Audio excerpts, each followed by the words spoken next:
Bəli, Azərbaycan Mərkəzi Asiya görüşlərinin tam hüquqlu üzünə çevrilir. Bununla bağlı qərar Daşkənddə keçirilən Mərkəzi Asiya dövlət başçılarının 7-ci məşvərət görüşündə qəbul edildi. Bu vaxta qədər 7 görüş keçirilib. Azərbaycan 2023-cü ildə Düşənbədə, 2024-cü ildə Astanada keçirilən görüşlərdə, toplantılarda iştirak etmişdi və bu 3-cü görüşü idi və bu görüşdə Mərkəzi Asiya və Azərbaycan arasında əlaqələr bu platformada yeni fazaya qədəm qoyur. Beləliklə, çıxışlarda bunun əhəmiyyəti xüsusilə qeyd edilirdi. Liderlərin çıxışlarında və Azərbaycanın Mərkəzi Asiya üçün strateji rolu fərqləndirilirdi.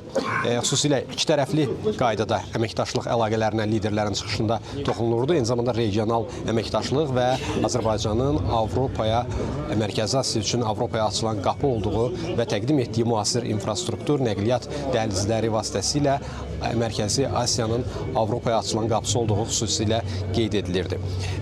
Beləliklə, bu platforma məsləhət klubundan institusional bir təsisata çevrilməkdədir. Bu, strateji bir format kimi formalaşmaqdadır. Özbəkistan prezidentinin çıxışında da bu məqam xüsusilə fərqləndirilirdi ki, bu artıq zəruri bir çağırışdır və buna doğru mütləq addımlar atılmalıdır. Faktiki olaraq onun coğrafiyasının genişlənməsi, yəni 5-likdən 6-lığa, 5+1-dən faktiki olaraq 6-lığa çevrilməsi onu təsdiqləyir ki, o təkcə bu coğrafiyanın genişlənməsi yox, həm də regional əməkdaşlıq əlaqələrinin möhkəmlənməsi zərurətinə olan münasibətdir. Daha bir detal, çıxışlarda fərqləndirilən daha bir detal Zəngəzur dəhlizi ilə bağlı idi. Məlum olduğu kimi, Vaşinqtonda avqustun 8-də qəbul edilmiş qərar üzrə Zəngəzur dəhlizinin açılması əlbəttə Mərkəzi Asiya ölkələri üçün də yeni imkanlar vəd eləyir və bu məsələyə bu toplantıda xüsusi diqqət ayrılması da təsadüfi deyildi. Azərbaycan prezidentinin çıxışının əsas istiqamətləri isə Azərbaycan Mərkəzi Asiya əlaqələrində müxtəlif sahələrdə əməkdaşlıq əlaqələrinin dərinləşdirilməsi, Azərbaycanın xarici siyasətində bölgənin mühüm yeri və Cənubi Qafqazda sülh və təhlükəsizliyin möhkəmlənməsinin regional əməkdaşlığa töhfə verəcəyi qeyd edilirdi.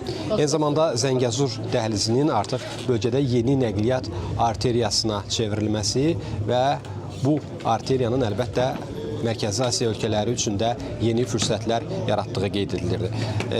Bakı-Tbilisi-Qars, Bakı ticarət limanı və Azərbaycanın artıq fəaliyyətdə olan 9 beynəlxalq hava limanı təkcə Azərbaycanın özü üçün yox, qonşuları, bölgə ölkələri, o cümlədən Mərkəzi Asiya ölkələri üçün də imkanlar yaradır. Təbii ki, bu tranzit imkanlarından istifadə imkanı yaradır və bu artan daşımalar və daşımaların artacağını proqnozlaşdırıldığı indiki mərhələdə olduqca həyati əhəmiyyət kəsb edir. Belə, bizim bu saata Daşkənddən çatdıra biləcəklərimiz bu qədər. Söz yenidən sizdə.